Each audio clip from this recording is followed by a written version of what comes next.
Yashodanandana Bhajajanarandana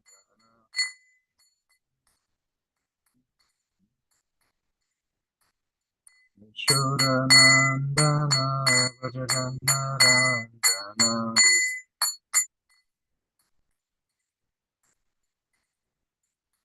Yamunatira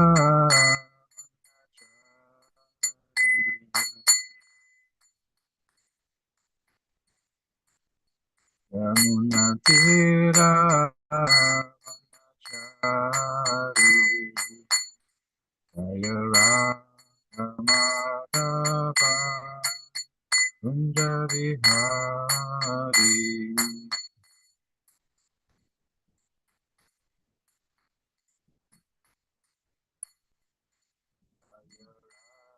Ramadava Kunja Vihari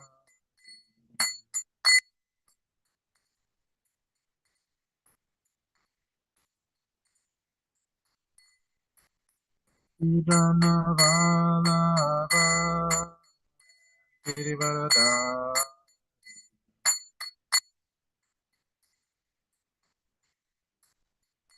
Jaya Gopi Nanavala Girivaradari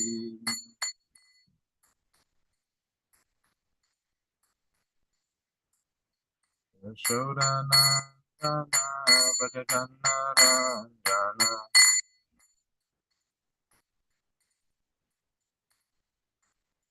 Yashodanandana Bhajajanarandana Yashodanandana Bhajajanarandana Yashodanandana Bhajajanarandana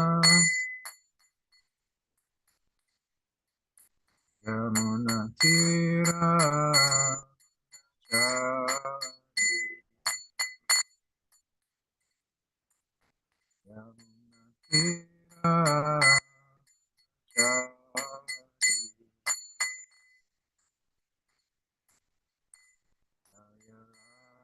Madhava Kunja Vihari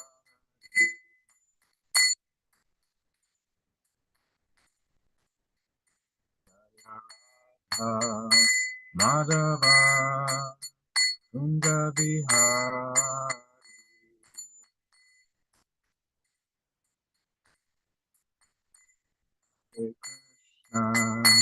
Hare Krishna Krishna Krishna Hare Hare Rama Hare Rama Rama Rama Hare Hare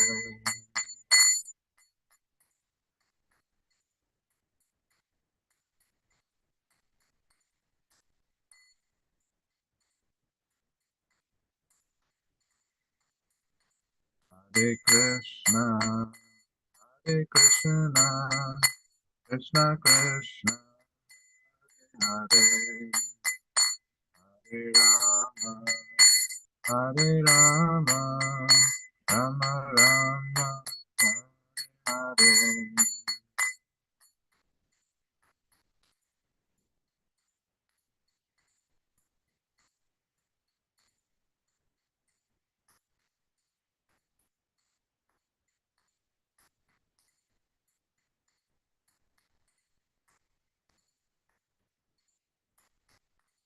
Hare Krishna Hare Krishna Krishna Krishna Hare Hare Hare Rama Hare Rama Rama Rama Hare Hare Hare Krishna Hare Krishna Krishna Krishna Hare Hare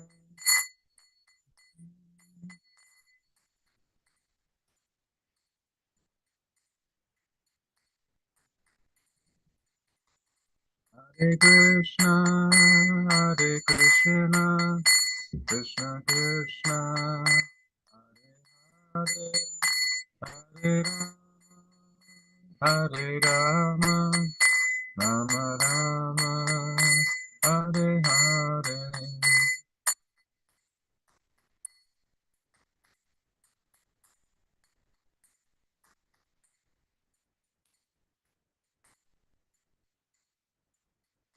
Jaya Radha Damodara, Radha Damodara, Sri Radhe.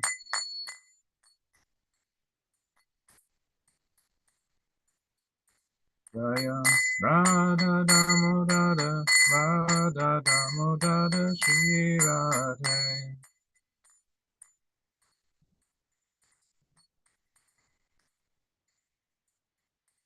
Jaya Prabhupada Jaya Prabhupada Jaya Prabhupada Srila Prabhupada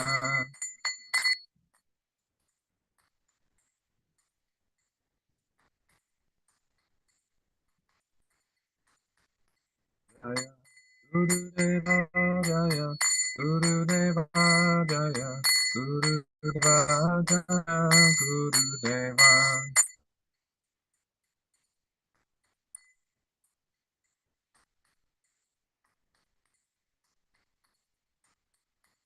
Haribo Haribo Haribo Dora Haribo.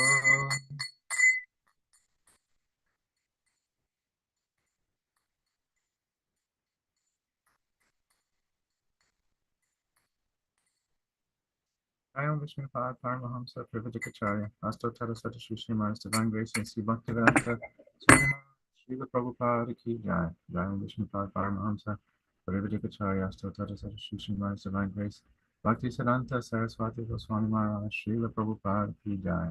Ananta Koti Vaishnava Vrinda Ki Jai. Tamaveta Bhakta Vrinda Ki Jai. Dainita Gaura Premanandi Hari Hari Bol. All glories to the assembled devotees, Hare Krishna. All glories to the assembled devotees, Hare Krishna. All glories to the assembled devotees, Hare Krishna.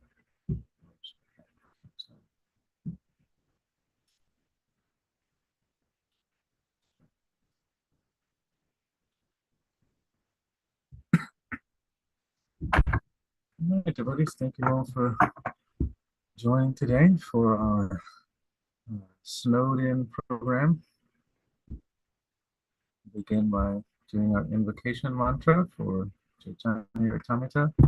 Jaya Jaya Shri Krishna Shri Chaitanya Jaya Nityananda Jaya Advaita Chandra Jaya Gaura Bhakta Vrinda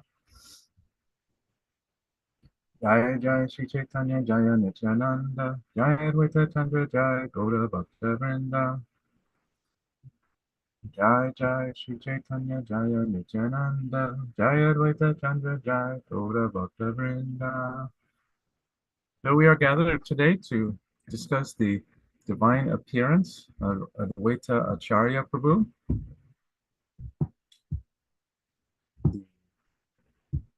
As Prabhupada is described in the Chaitanya Charitamrita, the causal agent in the advent of Sri Chaitanya Mahaprabhu. We are immensely fortunate to have taken birth on this planet in the human form of life in such a short amount of time since the pastimes, the appearance and pastimes of Advaita Acharya and the other members of the Panchatattva.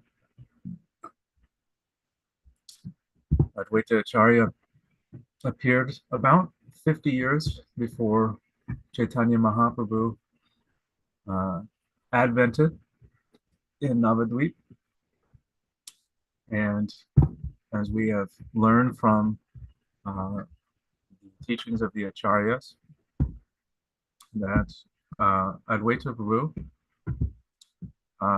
who took the, well, didn't take, but Chaitanya Mahaprabhu always considered him to be like his spiritual master. They had a very sweet, loving relationship. But we recognize Advaita Acharya as being an incarnation of Mahavishnu, and and also Mahavishnu in the service of Sri Krishna Chaitanya. This was Mahavishnu appearing in the world as Advaita-Acharya with the goal of alleviating the suffering of the world. And the way that he sought to alleviate the suffering of the world was to call on Sri Krishna Chaitanya to come into the world and to spread, to not just spread, but to overwhelmingly flood the world with Krishna prema, relieve the world of its suffering by flooding it with pure love of Godhead. Advaita Acharya appeared in the village of Nabagram, which is in present-day Bangladesh, and went through his early years um, and with many similarities that we can see with some of the other members of the Panchatattva and Chaitanya Mahaprabhu. He became a renowned scholar in this area, mastered Sanskrit and Vedic philosophy, of course, which knowing who Advaita Acharya really is no surprise. There are many interesting pastimes of Advaita Acharya's life that we can hear about these threads. So Advaita Acharya during his earlier years went on pilgrimage, and while in Vrindavan discovered the deity of Sri Madan Mohan. And this deity, which is now at the Madan Mohan temple, he entrusted to a local Brahmana, who then handed this deity over to Sanatana Goswami.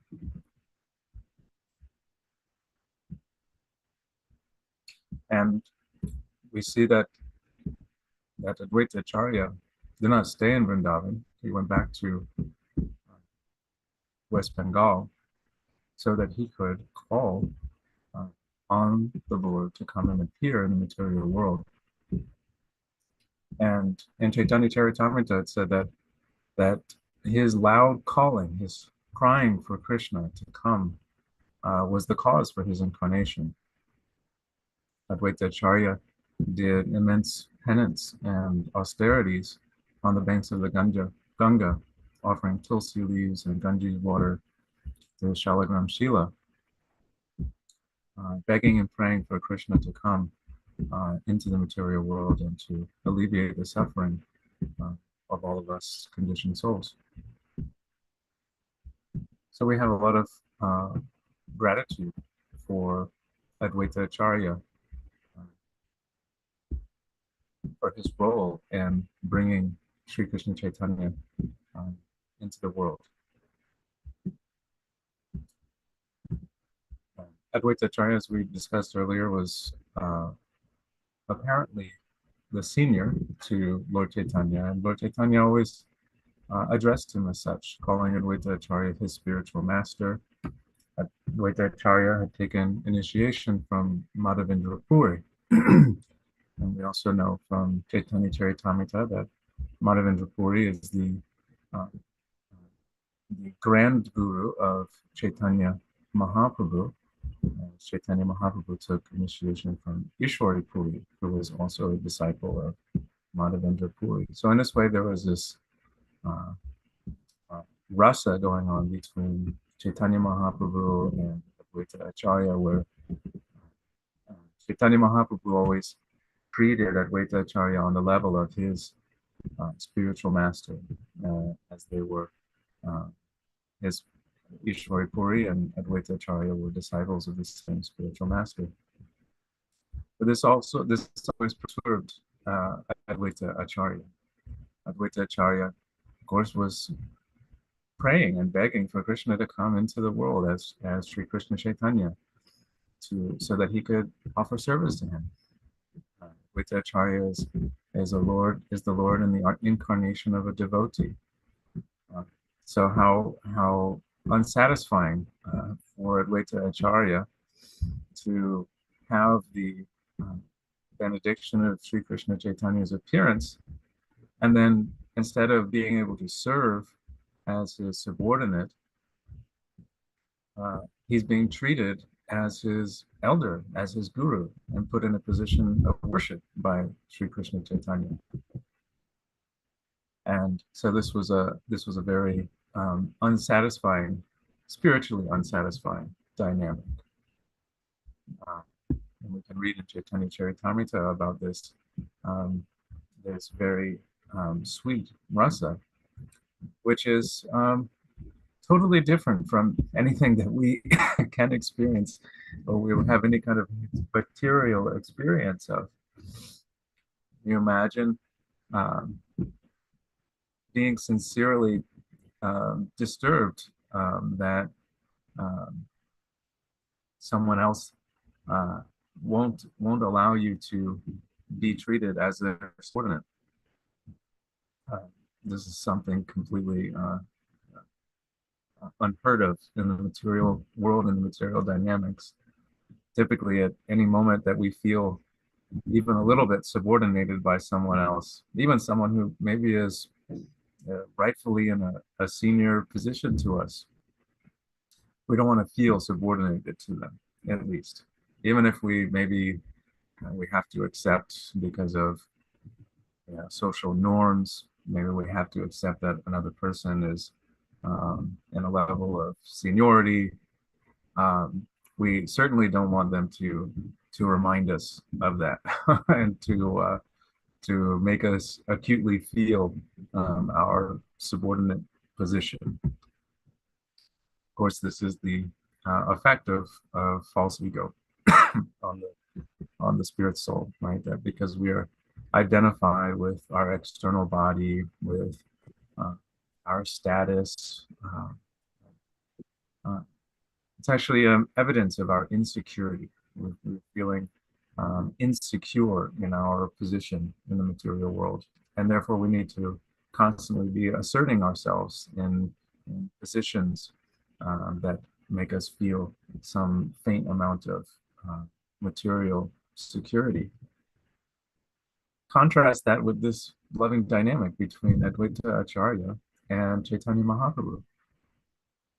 Advaita-Acharya, from looking at this from the position of all kinds of whatever material characteristics you may want to look at it through, the lens you want to look at it through, is senior to Chaitanya Mahaprabhu by 50 years. Advaita-Acharya is the disciple of Chaitanya Mahaprabhu's grand guru. So he is on the level of his spiritual master. It's like someone who's the disciple of Srila Prabhupada, and two gurus who are both disciples of Srila Prabhupada. Meanwhile, you're a grand disciple of Srila Prabhupada. And so by all of these characteristics, Advaita-Acharya should be given this status of seniority, of greater importance. But the only thing that Advaita-Acharya is hankering for throughout all of his interactions with Chaitanya Mahaprabhu is to be put in a position of service, of humble service to Lord Chaitanya Mahaprabhu. Such an interesting and illuminating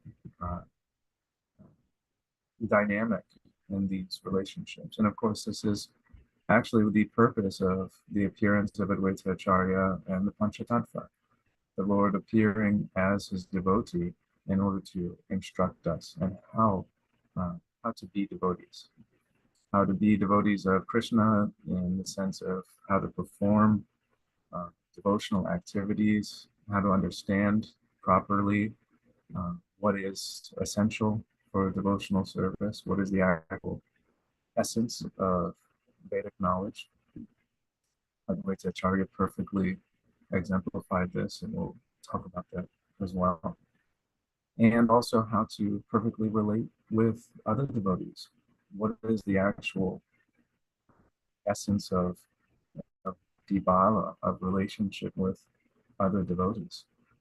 And in the life and pastimes of Advaita-Acharya, we can understand that through his relations with Chaitanya Mahaprabhu, through his relations with the other devotees of Mahaprabhu, and through Advaita-Acharya's close personal associations.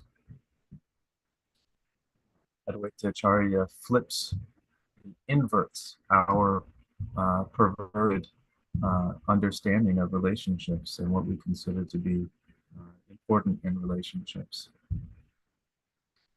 Advaita-Acharya was a grihasta. He had 6 sons. We hear from the histories, the Gaudiya Vaishnava histories.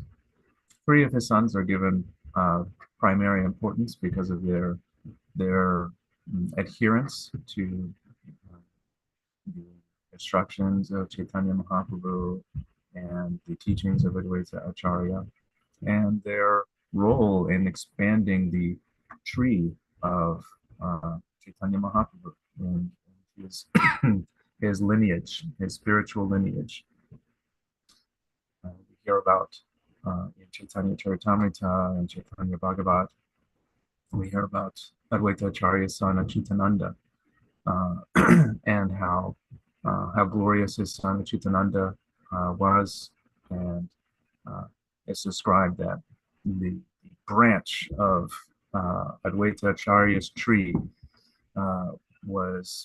became very, very large and thick, and gave a lot of fruit. And so we can learn from the teachings of Advaita-Acharya how also to continue growing the fruits and spreading the branches of Lord Chaitanya's tree that we are fortunate enough to be residing on. But this important point about relationships in bhakti can't be understated. That Advaita-Acharya's example shows us very clearly that real happiness, real togetherness,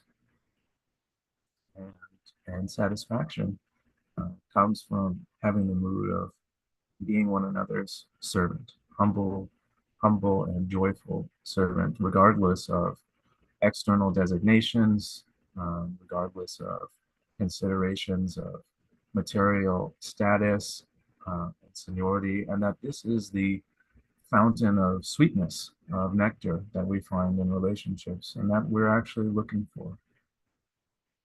Advaita-Acharya sat by the bank of the Ganges, performing these austerities, crying and loudly calling out for Krishna to come into the world, to appear in the world and relieve its suffering. And he did so knowing that what was needed was the spreading of the Yuga Dharma, Kali Yuga, that we're in this age of quarrel, of hypocrisy, deceit, and conflict, and that the only solution is that which is given in the Srimad Bhagavatam. And Srimad Bhagavatam describes that for the age of Kali, there is no other type of worship, no other yoga process, no other process of meditation or knowledge acquisition that can compete with the congregational chanting of the holy names of Krishna. Krishna Varnam Tvisha Krishna Sangha Pangashtra Parshada Yagai Sankirtana Prayer Yajantihi Sumedasa.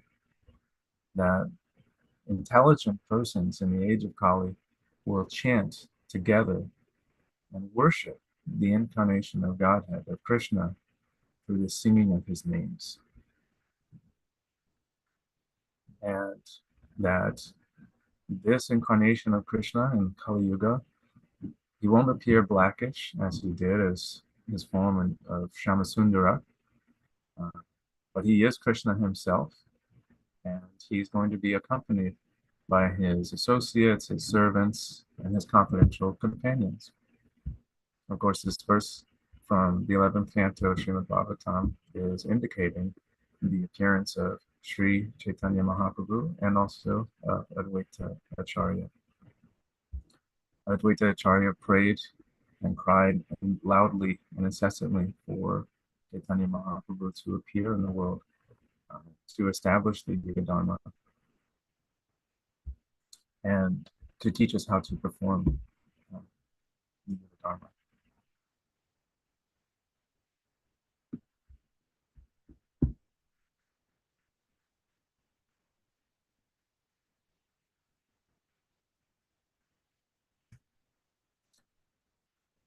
And Chaitanya Charitamrita has noted that Advaita Acharya is called Acharya because he is the one who is promoting and propagating uh, the cult of devotional service.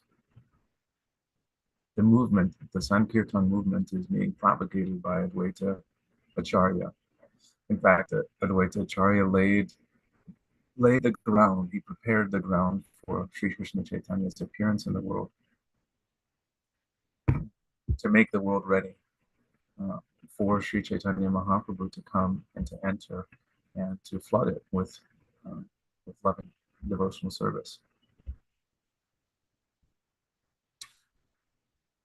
An important aspect of Advaita Acharya's life and teachings uh, is the just as he inverts our perverted conceptions about relationships and what is important in relationships. Right? That in my relationships, I'm seeking out those who will recognize me as master uh, and, and recognize my status uh, and uh, treat me with great status.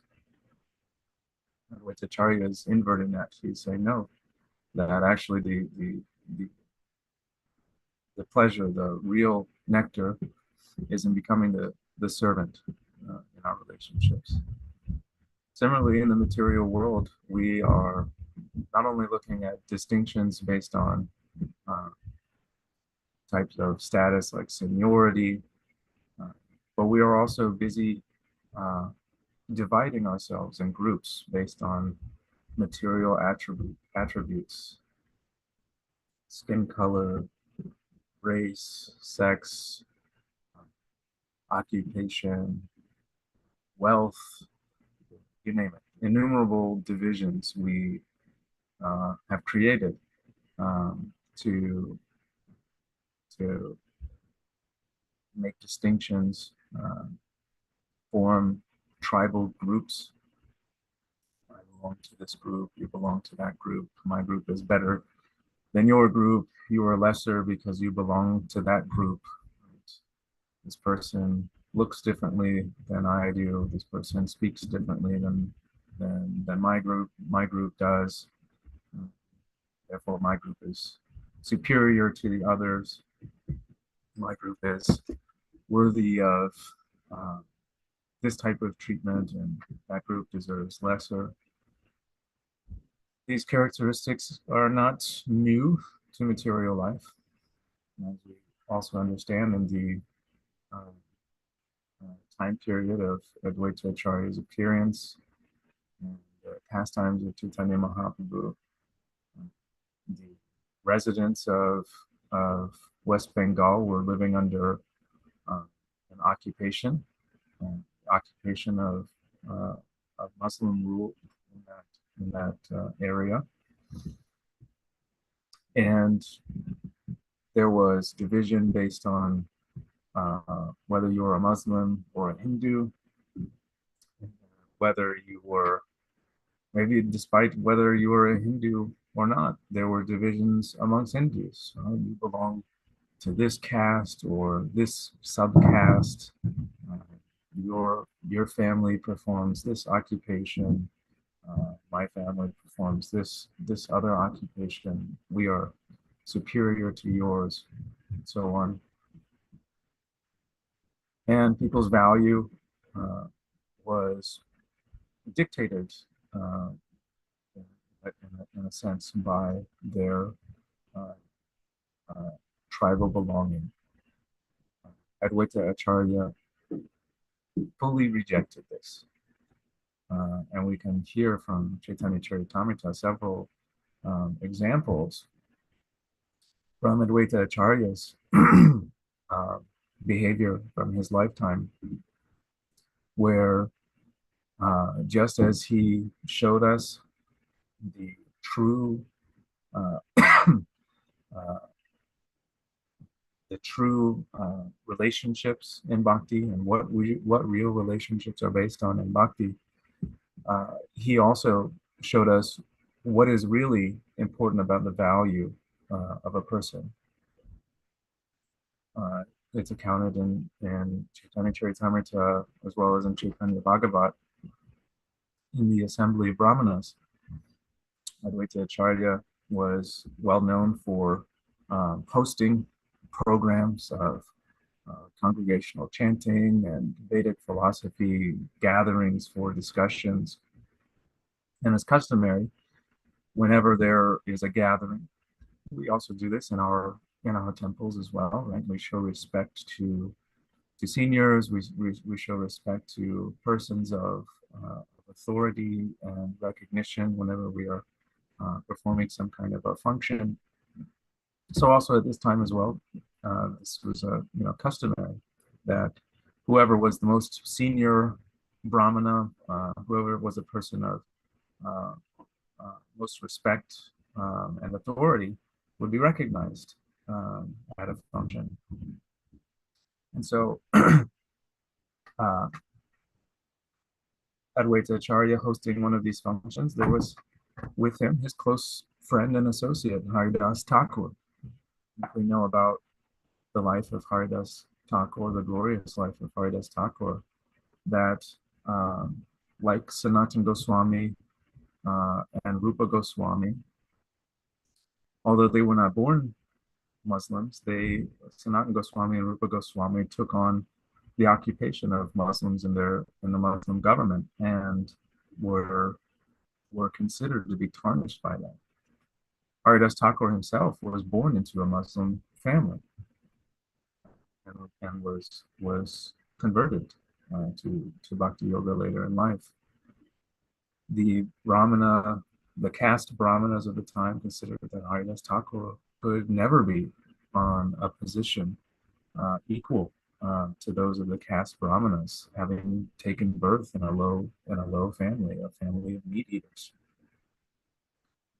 That Advaita Acharya, Mahavishnu himself, the incarnation of the Lord himself, showed that no, that amongst all these caste Brahmanas, amongst all of these individuals of such high material status, of academic learning, of all types of recognition, there was only one person who deserved to be exalted among them, and that was Haridas Thakur.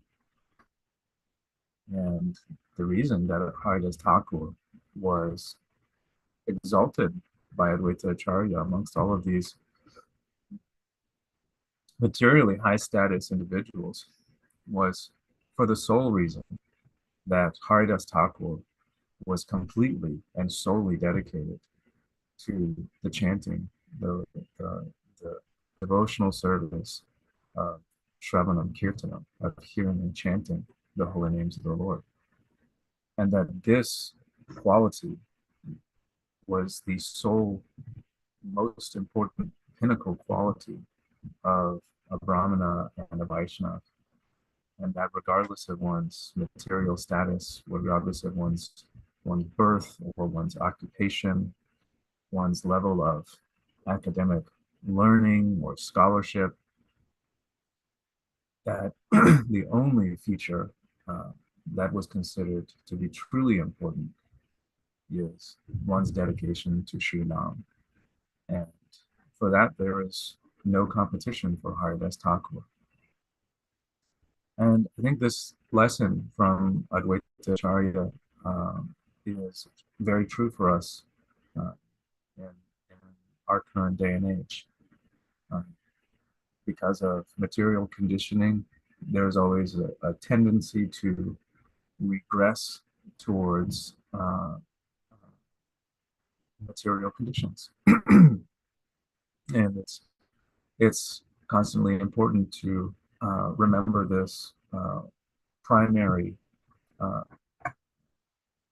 focus point, which of course was also shown by Srila Prabhupada as he established the Sankirtan movement in the Western countries. He perfectly exemplified this teaching of Advaita Acharya, uh, provided by this example with Haridas Thakur. Srila Prabhupada came to Western countries where not only are they mediators, but they're, you know, uh, you know, drug users and, this massive slaughterhouses. Not only slaughtering animals, we slaughter each other. We there's just immense sinful activity. But Srila Prabhupada showed by his example that if an individual can be elevated through the process of devotional service and purified by chanting the holy names, that he too can be on the platform of being able to worship the Lord. That there is no material qualification necessary for worshiping Krishna. There's no material qualification for chanting the holy names. And even there is no material qualification for sharing and spreading the real essence of Vedic knowledge, which is to perform Sankirtan Yoga, to worship and glorify the Lord through Sankirtan. There is no other necessary qualification, whether based on birth or occupation or level of scholarship or learning, sex, whatever, race, anything, any designation, any category that we have created, which we often like to divide each other up on. None of those categories are relevant at all to whether or not we can engage in our Sanatan Dharma, our eternal constitutional activity of being united with the Lord and with the other devotees of the Lord through congregational chanting, through lovingly performing devotional service, starting with hearing and chanting of the holy names. So I think on today, I'm remembering these pastimes of Advaita Acharya. They are showing how to engage in loving relationships with devotees, around what the real essence of devotee relationships actually is, in finding our true joy in actually becoming the servants and looking for opportunities to be the servant of another devotee. Not considering that devotional service means finding myself in a position of status and authority. Advaita-Acharya was the member of the Panchatattva who had the most status and authority by seniority, by all kind of material metrics. And the only thing he wanted to do was to be rid of all of those metrics of status and authority, so that he could be subordinated to Sri Krishna Chaitanya. And this is, incredibly instructive for our performance of devotional service. Sometimes for the Lord's service, it's necessary that we take on a position of authority or leadership,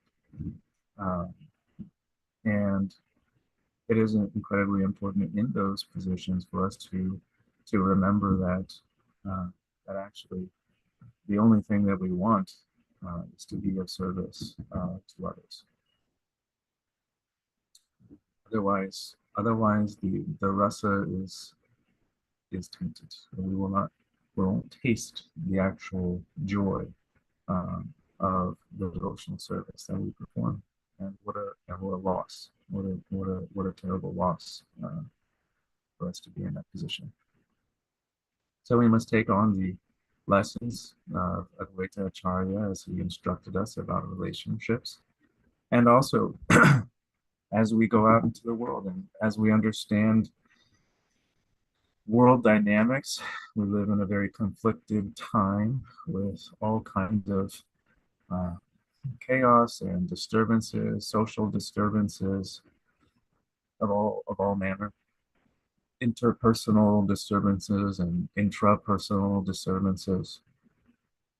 And it's also uh, valuable for us to reflect on what Advaita Acharya considered to be the measure of a man.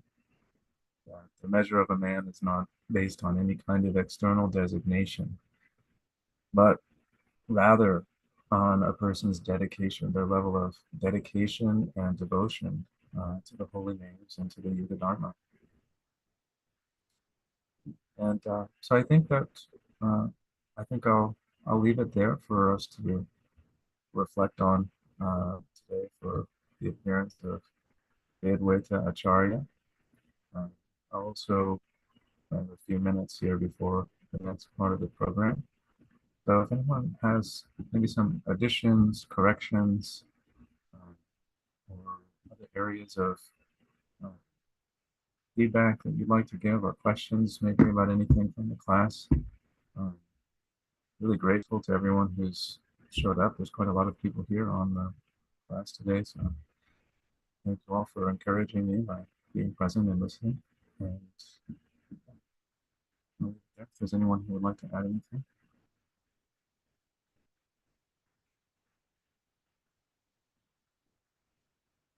Haribo Kesi-mardana Prabhu, thank you so much for telling us about Advaita-Acharya.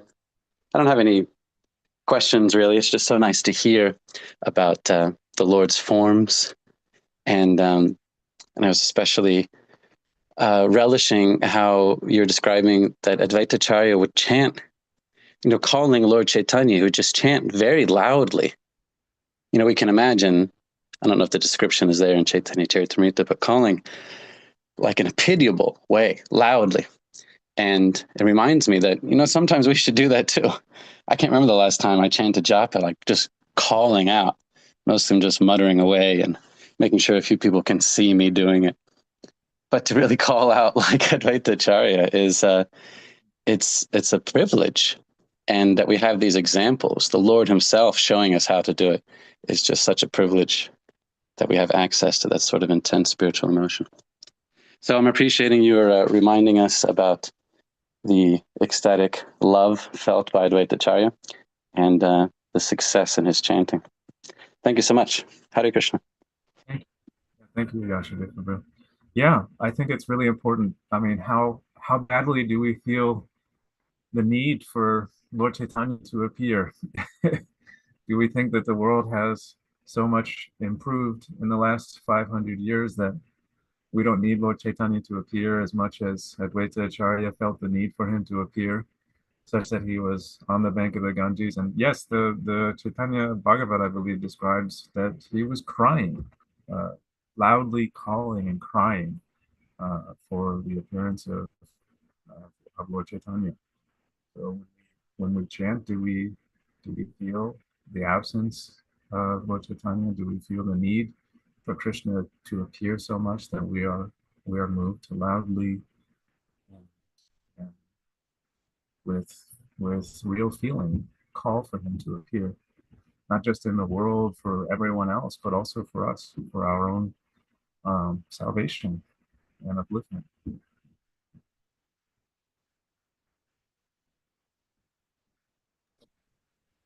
Hare Krishna, Prabhu. Mother Jamba. Can you hear me? Yes, you're loud and clear. Jai.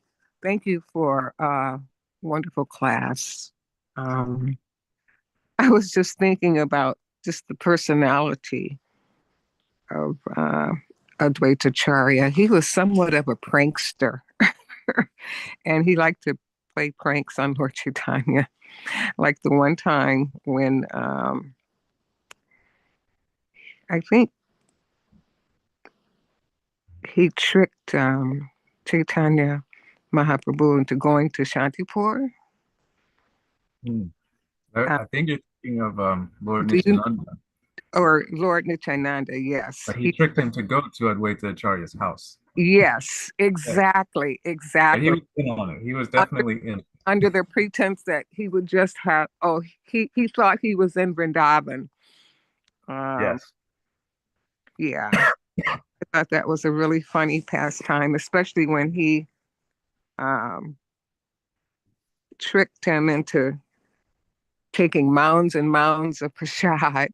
But initially, he told him it was only going to be a palmful of rice and I think some liquid vegetables. And it ended up, he just kept serving them, kept serving them, and kept serving him. And it just went on and on.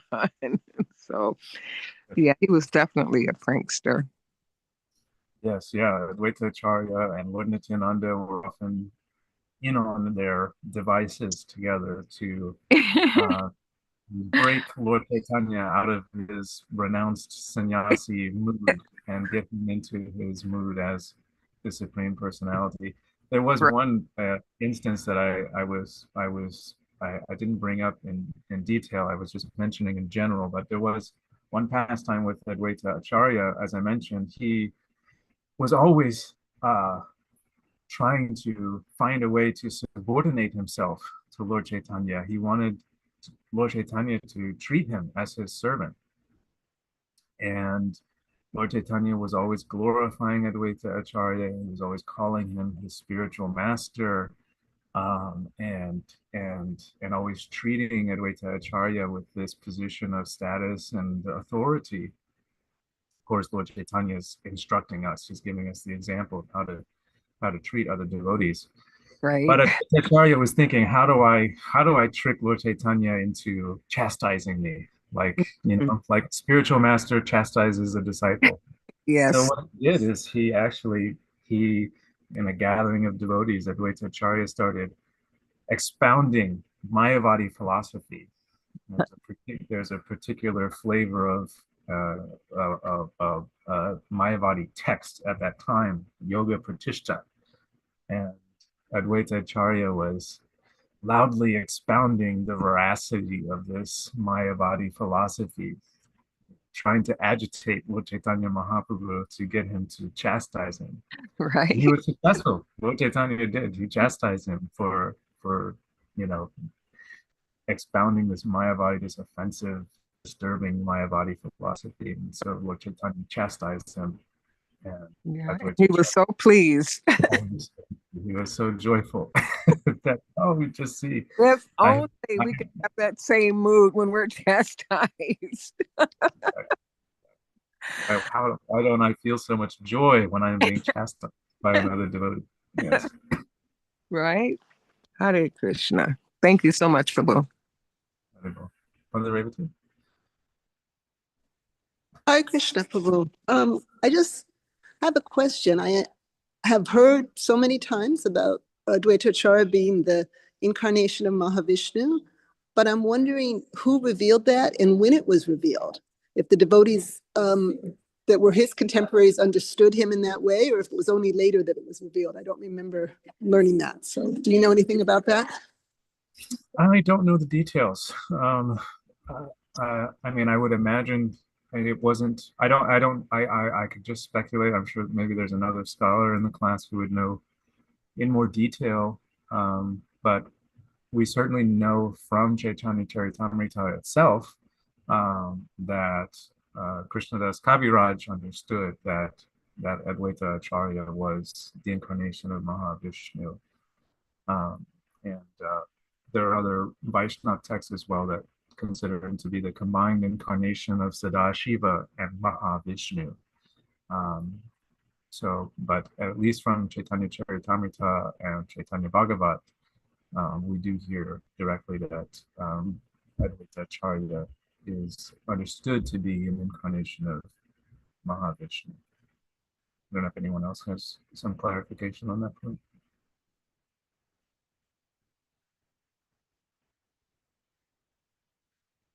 Thank you, Prabhu. Yeah, I also had read it in the CC, but I just didn't know when it, like, I don't remember if Krishna Das Kaviraj was, mostly he's written what he had heard from his authorities instead of, so yeah. Anyway, thank you. Maybe someone will know this and share it later. Do you have any final questions or comments or additions from the other Vaishnavas? Lord Chaitanya himself said that Advaita-Acharya is Mahavishnu in a verse. It's in the Antya-lila chapter 7, text number 17, 18. There's a couple of verses where the Lord himself says just that. Thank you, Yashadev.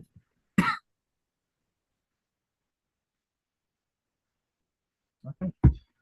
Well, everyone, it is 12 o'clock, so the temple program will be continuing from here. Thank you all for giving me an opportunity to speak and be in your virtual association. They're going to stream the kirtan, Mother Parivata just advised me. So for those who would like to stay on. Thank you all. All glories to Advaita-Acharya Prabhu. All glories to Srila Prabhupada. Jai, thank you so much, Kesi-mardana. Wonderful class. Grateful to hear from you today. Hare Krishna. Thank you, Prabhu. Thanks, Prabhu. Haribol. We should be snowed in more often.